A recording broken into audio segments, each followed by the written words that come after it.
بسم اللہ الرحمن الرحیم، اللہ کے نام کے ساتھ جو بڑا مہربان اور نہایت رحم کرنے والا ہے۔ رب اشرح لی صدری ویسر لی امری واحلل عقدۃ من لسانی یفقهوا قولی۔ اللهم صل علی محمد وعلی آل محمد كما صلیت علی ابراہیم وعلی آل ابراہیم انک حمید مجید۔ اللهم بارک علی محمد وعلی آل محمد كما بارکت علی ابراہیم وعلی آل ابراہیم انک حمید مجید۔ السلام علیکم ورحمۃ اللہ وبرکاتہ۔ ناظرین و سامعین، ایک دفعہ پھر میں آپ کی خدمت میں حاضر۔ میری طرف سے کوشش ہوتی ہے کہ جو تھوڑا بہت اللہ نے مجھے علم دیا ہے، میں اپنے آپ کو کوئی اسکالر نہیں تصور کرتا، بلکہ اسکالر سے رہنمائی لیتا ہوں، اور جو تھوڑا بہت میں نے علم لیا قرآن مجید سے بطور اسٹوڈنٹ کے طور پہ، اس کو میری کوشش ہے اس ماہ رمضان میں کہ میں اپنے جو ناظرین ہیں، اپنے سامعین ہیں، ان سے شیئر کروں۔ تو آج کی جو آیت ہے، قرآن مجید کی جو آیت ہے، اس کا عنوان یہ ہے کہ اللہ کو یاد رکھنا ہے۔ اور یہ بڑی امپورٹنٹ بات ہے۔ ساری بات یہی ہے کہ کیسے ہم اللہ کو بھول جاتے ہیں، کیسے ہم سے گناہ سرزد ہو جاتے ہیں، اس لیے کہ ہم اللہ کو بھول جاتے ہیں۔ جب اللہ کو بھول جاتے ہیں تو اللہ کے کلام کو بھول جاتے ہیں۔ جب اللہ کے کلام کو بھول جاتے ہیں تو اللہ کے ڈوز اور ڈونٹ کو بھی بھول جاتے ہیں، ساری چیزیں بھول جاتے ہیں۔ قرآن مجید میں سورہ بقرہ میں ارشاد ہوتا ہے، اللہ تعالیٰ فرماتا ہے فَاذْكُرُونِي أَذْكُرْكُمْ وَاشْكُرُوا لِي وَلَا تَكْفُرُونِ۔ You remember me، فَاذْكُرُونِي، you remember me، تم مجھے یاد رکھو۔ أَذْكُرْكُمْ، I will remember you، میں تمہیں یاد رکھوں گا۔ وَاشْكُرُوا لِي، اور میری ناشکری نہ کرو۔ وَلَا تَكْفُرُونِ، اور میری نہ شکر گزاری نہ کرو اور نہ ہی انکار کے مرتکب ہو، کفر کرو۔ تو یہاں پہ سیدھا سیدھا 2+2=4 ہے کہ اللہ تعالیٰ کو جب ہم بھلا دیں گے، اللہ بھی ہمیں بھلا دے گا۔ اور یہاں پہ اللہ کو یاد رکھنے کا مطلب کیا ہے؟ اگر آپ یہ سوچیں کہ ہم اپنے جو بیلاوڈ ہمارے ریلیشنز ہوتے ہیں، ماں باپ کے، بہن بھائیوں کے، میاں بیوی کے، دوست احباب کے، بچوں کے، ہم ان کو کیسے یاد رکھتے ہیں؟ جب یاد رکھتے ہیں تو کیا صرف ان کا نام ہمارے ذہن میں آتا ہے، یا ان سے وابستہ حالات، واقعات جو انہوں نے ہم پہ احسان کیے، محبت کی؟ جب ماں کو یاد کریں گے تو ماں کے احسانات یاد آئیں گے۔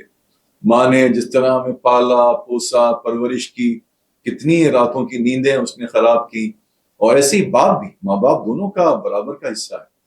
تو ہمیں ماں باپ کو جب ہم یاد کرتے ہیں تو ہمیں صرف ماں باپ کا نام یاد نہیں آتا، بلکہ ماں باپ سے وابستہ ان کے تمام احسانات، ان کی محبتیں، ان کی قربانیاں یاد آتی ہیں، ان کی بتائی ہوئی نصیحتیں یاد آتی ہیں۔ ایسے ہی جب ہم اللہ تعالیٰ کو یاد رکھیں گے تو اس کا مطلب، اللہ کو یاد رکھنے کا مطلب صرف تسبیح نہیں ہے، کیونکہ تسبیح تو ٹھیک ہے، ہم اللہ تعالیٰ کے اسماء مبارکہ کی تسبیح کر لیں گے، لیکن ہمیں اللہ کے احکامات کی تسبیح بھی کرنی ہے، اور احکامات کو سمجھ کے اپنی زندگی میں ان پر عمل کرنا ہے۔ تو جب اللہ کو یاد رکھنے کا مطلب یہ ہے کہ اللہ کی کتاب کو یاد رکھیں، اللہ کے قرآن کو یاد رکھیں، اور اللہ کے قرآن میں جو فرقان ہے، یعنی کہ کرائیٹیرین ہے بٹوین رائٹ اینڈ رانگ۔ یہ بہت سمجھنے والی بات ہے کہ آپ کی اور میری تعلیم، ہمارے اقدار، ہم نے جو سیکھا اپنے ماں باپ سے، ہم نے جو کچھ دیکھا، ہم نے کتابوں میں پڑھا، یہ criterion between right and wrong نہیں ہے، کیونکہ اگر ہوتا تو سب ایک جیسے ہوتے۔ لیکن the criterion between right and wrong جو ہے وہ قرآن مجید میں ہے۔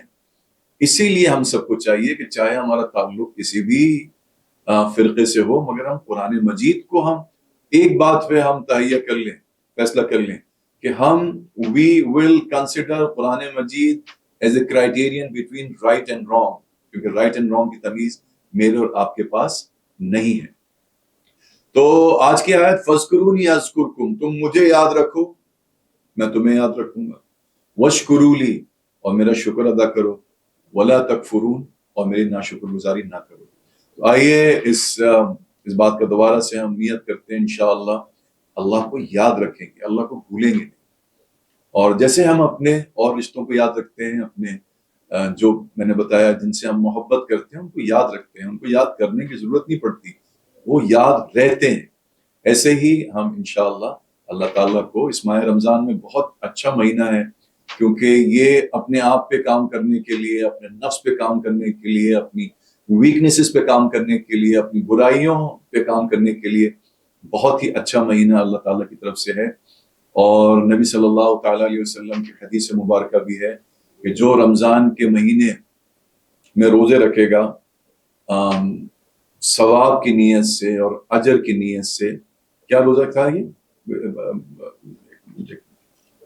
کٹ کر کے تو آ جائے گا ہمارا پیچھے، کیا لگاؤ گے کٹ کر کے؟ جس نے ایمان اور اجر کی نیت سے رمضان کے روزے، جس نے ایمان اور اجر کی نیت سے رمضان کے روزے رکھے اور ختم کیا، جس نے ایمان اور اجر کی نیت سے رمضان کے روزے رکھے اس کی رات، جس نے ایمان اور اجر کی نیت سے رمضان کے روزے رکھے رات میں قیام کیا اس کے۔ اور نبی صلی اللہ تعالی علیہ وسلم کی حدیث مبارکہ بھی ہے، آپ نے فرمایا کہ جس نے ایمان اور اجر کی نیت سے، جس نے ایمان اور اجر کی نیت سے رمضان کے روزے رکھے اور راتوں کو قیام کیا، اس کے پچھلے گناہ معاف کر دیے جائیں گے۔ تو آئیے میں اور آپ اس بات کی نیت کرتے ہیں انشاءاللہ کہ ہم اللہ کو یاد رکھیں گے، اللہ کے احکامات کو یاد رکھیں گے، اللہ کے ڈوز اور ڈونٹ کو یاد رکھیں گے اور اللہ کو بھلائیں گے نہیں۔ بہت خیال رکھیے گا، فی امان اللہ۔